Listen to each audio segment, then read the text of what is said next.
Bonjour et bienvenue sur la quatrième partie de ce cours vidéo d'informatique destiné aux débutants et consacré à l'initiation et à la découverte de Windows.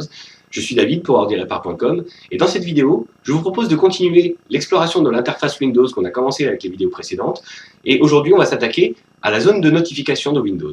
On va voir ensemble ce que c'est, à quoi elle sert et comment on peut la personnaliser. Je vous propose de voir ça tout de suite après un petit générique.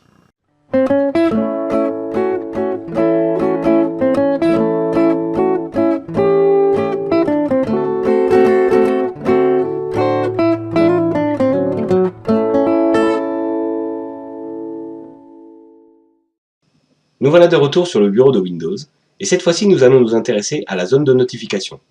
La zone de notification se trouve en bas à droite de votre écran, à l'extrémité de la barre des tâches. Dans cette zone de notification, il y a plusieurs éléments que nous allons détailler tout de suite. Le premier de ces éléments est la date et l'heure. La date et l'heure du système, telles qu'elles sont configurées dans Windows. Si vous pointez la souris sur la date et l'heure, vous verrez qu'un petit message apparaît au-dessus vous indiquant également le jour de la semaine. Ce type de message s'appelle une infobulle. Les infobulles sont très utilisées dans Windows, notamment pour vous donner des indications supplémentaires sur ce que vous êtes en train de pointer avec la souris. Si vous avez suivi les vidéos précédentes, vous avez peut-être remarqué que lorsque nous avons lancé des applications à partir de la barre des tâches, il y avait le nom de l'application lorsque nous pointions la souris sur l'icône. Si vous ne l'avez pas remarqué, je vous le montre. Si je pointe la souris sur cette icône, je vois que c'est le lecteur Windows Media. Sur l'icône d'à côté, je vois que c'est l'explorateur Windows. Sur l'icône encore à côté, Internet Explorer, et enfin, sur le bouton démarrer, je vois une infobulle qui indique démarrer. Mais revenons sur la zone de notification. Si vous souhaitez régler l'horloge de votre ordinateur, il vous suffit pour cela de cliquer une fois avec le bouton gauche de la souris sur l'horloge, ce qui fait apparaître un calendrier avec une horloge qui vous indique déjà la date et l'heure actuelle. Et pour les modifier, il vous suffit de cliquer sur modifier les paramètres de la date et de l'heure. En cliquant sur ce lien, vous ouvrez une fenêtre supplémentaire qui va vous permettre de changer la date et l'heure. À partir de là, il vous suffira d'aller piocher dans le calendrier et de choisir le jour qu'il est et l'heure qu'il est. Lorsque vous avez réglé l'horloge, vous n'avez qu'à cliquer sur le bouton OK. Je ne vais pas le faire sur cet ordinateur, mais vous pouvez le faire chez vous si vous voulez. Je vais également annuler sur cette fenêtre-là. Immédiatement à gauche de cette horloge, vous avez une icône en forme de haut-parleur qui représente le volume sonore de votre ordinateur. Si je pointe la souris sur cette icône, je vois une infobulle qui m'indique que le haut-parleur est à 100%, c'est-à-dire que le volume sonore est au maximum. Si je clique avec le bouton gauche sur cette icône, il m'est possible de régler, à l'aide de ce curseur, le volume sonore de l'ordinateur. Je peux par exemple le descendre à 45% ou le remonter à 70%. Si je souhaite rendre l'ordinateur complètement muet et éviter ainsi de générer du bruit, je peux cliquer sur ce bouton qui me permet de couper le haut-parleur. En cliquant ici, plus aucun son ne sortira de Windows. Si je souhaite revenir à un état avec du son activé, il me suffit de cliquer à nouveau sur ce bouton et de régler le volume sonore à l'intensité souhaitée, à 100% en ce qui me concerne. Immédiatement à gauche de ce haut-parleur, il y a une icône qui représente la connexion à votre réseau. Actuellement, je suis connecté au réseau et donc j'ai accès à Internet. Si vous avez une connexion sans fil, c'est également à partir de cette icône que vous allez pouvoir choisir sur quel réseau Wi-Fi vous vous connectez. Si je clique avec le bouton gauche, je vois un menu qui apparaît, m'indiquant la liste des réseaux Wi-Fi à proximité de mon ordinateur, qui sont à portée de réception de mon ordinateur. Si vous avez un ordinateur portable, notamment, c'est ici que vous pourrez choisir sur lequel de ces réseaux vous souhaitez vous connecter. Enfin, immédiatement à gauche, se trouve le centre de maintenance. Le centre de maintenance est la zone qui permet à Windows de communiquer avec moi pour me donner les indications concernant la sécurité de mon ordinateur. Si vous avez un message qui apparaît à cet endroit, c'est que probablement vous avez un problème de sécurité sur votre ordinateur et il vous suffira de cliquer avec le bouton gauche sur ce drapeau pour faire apparaître le centre de maintenance. Windows vous proposera à ce moment-là des solutions pour résoudre ces problèmes. Il vous suffira de suivre le guide et de suivre les indications de Windows pour corriger ces problèmes. La zone de notification, c'est aussi cette petite flèche. Cette petite flèche va vous indiquer quelles sont les icônes qui sont cachées et qui ne sont donc pas présentes réellement dans la zone de notification. Si je clique dessus, je vois quelles sont les icônes cachées de ma zone de notification. Ces icônes correspondent à des programmes qui sont actuellement en train de fonctionner sur mon ordinateur. Je vois notamment mon antivirus, un logiciel qui permet de gérer ma carte son, et c'est-à-dire le volume sonore de mon ordinateur et la façon dont mon ordinateur gère le son, le logiciel de gestion de ma webcam, le logiciel que j'utilise actuellement pour enregistrer cette vidéo, pour capturer l'écran de mon ordinateur, etc. Il peut y en avoir beaucoup d'autres. Ne vous inquiétez pas si chez vous, vous n'avez pas ces icônes, c'est tout à fait normal. Chaque ordinateur étant différent, tous n'utilisent pas les mêmes logiciels. Et chaque utilisateur étant différent, nous n'avons donc pas les mêmes besoins et nous n'utilisons pas les mêmes logiciels. Il se peut effectivement que votre antivirus soit différent du mien. Par exemple, que vous n'ayez pas la même webcam que moi et donc par conséquent que vous ayez un logiciel différent pour gérer votre webcam. Je suis actuellement en train d'enregistrer une vidéo sur mon ordinateur, ce qui n'est pas votre cas, et donc il est fort probable que vous n'ayez pas cette icône. Ne vous en faites donc pas sur cette liste d'icônes, c'est tout à fait normal de ne pas avoir la même que la mienne. La zone de notification va être aussi l'endroit que Windows va utiliser pour vous indiquer s'il y a des mises à jour à effectuer sur votre ordinateur. Vous aurez une icône qui apparaîtra et qui correspondra à Windows Update, qui est le logiciel de mise à jour interne de Windows qui permet de télécharger les mises à jour et d'appliquer les mises à jour de Windows. Il se peut que Windows ait besoin de redémarrer l'ordinateur pour appliquer ces mises à jour. Vous serez alors averti également dans cette zone qu'un redémarrage est imminent, c'est-à-dire peut-être dans 10 minutes, ou si vous souhaitez régler une durée différente, vous pourrez modifier la durée en choisissant une durée différente donc dans ce menu déroulant qui est proposé par ce message. Nous allons voir ensemble maintenant comment personnaliser cette zone de notification.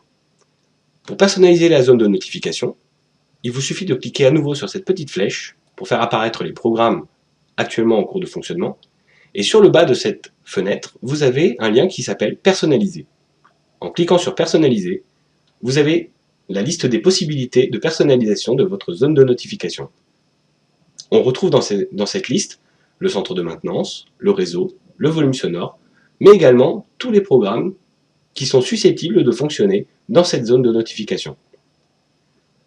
Notamment, on va retrouver l'antivirus, ce qui est mon cas, l'antivirus Microsoft en ce qui me concerne.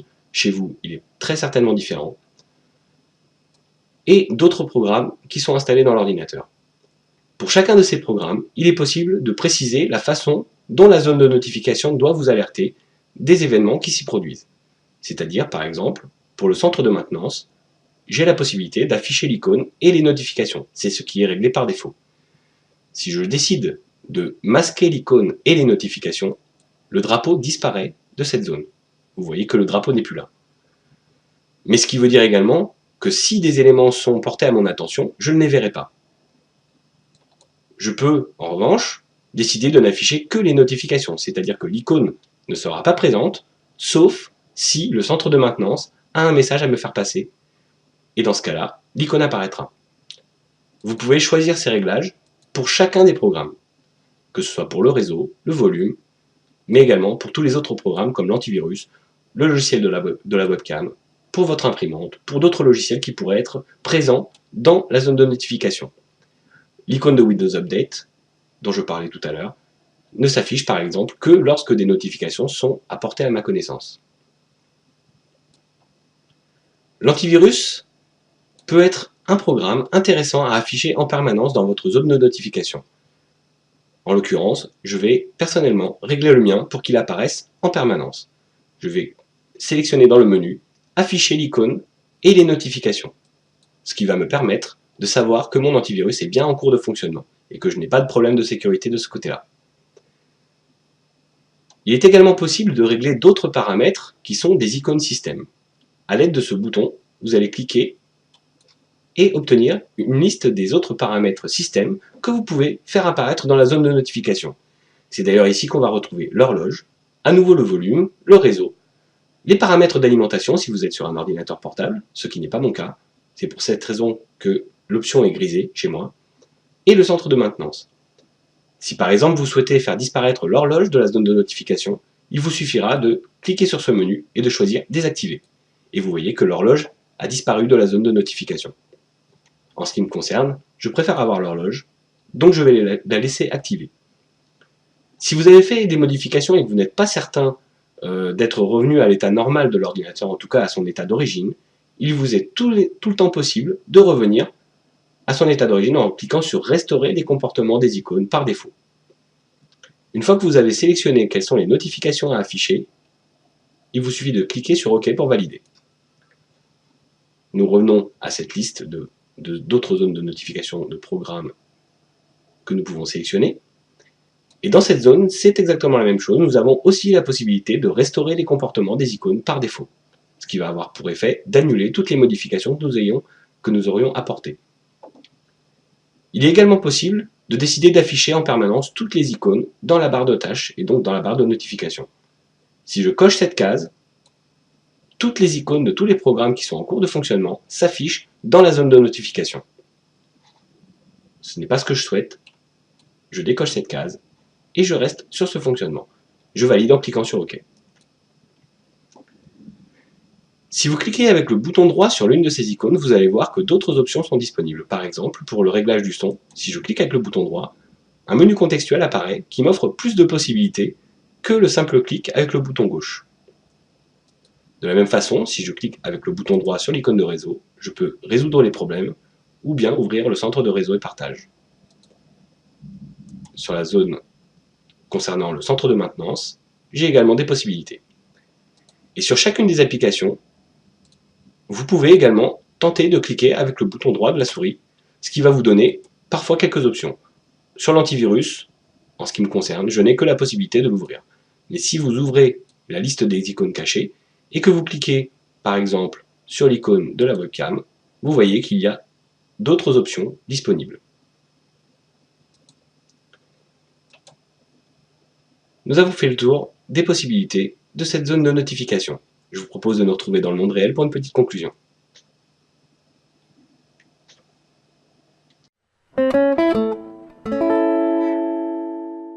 Et bien voilà ce qu'on peut dire de la zone de notification de Windows. Donc c'est notamment à partir de cette zone de notification que l'on peut régler l'horloge du système, le volume sonore de l'ordinateur, la façon dont on se connecte au réseau, et notamment si c'est un réseau sans fil en Wi-Fi, on peut choisir à quel réseau Wi-Fi il faut se connecter. C'est également dans cette zone que Windows va communiquer avec vous pour vous indiquer s'il y a des mises à jour à faire sur votre système, s'il y a un redémarrage qui est nécessaire par exemple. D'autres applications comme Flash Player, comme Adobe Reader pour les PDF, ou d'autres applications encore, peuvent communiquer avec vous à travers cette zone pour vous indiquer qu'il y a des mises à jour à effectuer. C'est également dans cette zone que vous voyez quels sont les programmes qui fonctionnent en ce moment sur votre ordinateur, et vous pouvez décider de les rendre systématiquement visibles pour être bien certain que ce programme fonctionne. C'est ce qui était mon cas avec l'antivirus par exemple. Vous pouvez décider de ne pas afficher ces programmes-là, par exemple, et de ne voir que lorsque ces programmes ont quelque chose à vous dire, des notifications donc à vous faire passer. J'espère que cette vidéo vous a été profitable. Si certains éléments vous ont échappé, n'hésitez surtout pas à la revisionner. N'hésitez pas non plus à la partager, à en parler autour de vous, à communiquer autour de cette vidéo. Vous pouvez également me laisser un petit commentaire, je me ferai un plaisir de vous répondre. Et surtout, si vous pouvez mettre un petit pouce vers le haut, ça fait toujours plaisir, ça coûte pas cher, et je vous remercie. A bientôt pour une prochaine vidéo.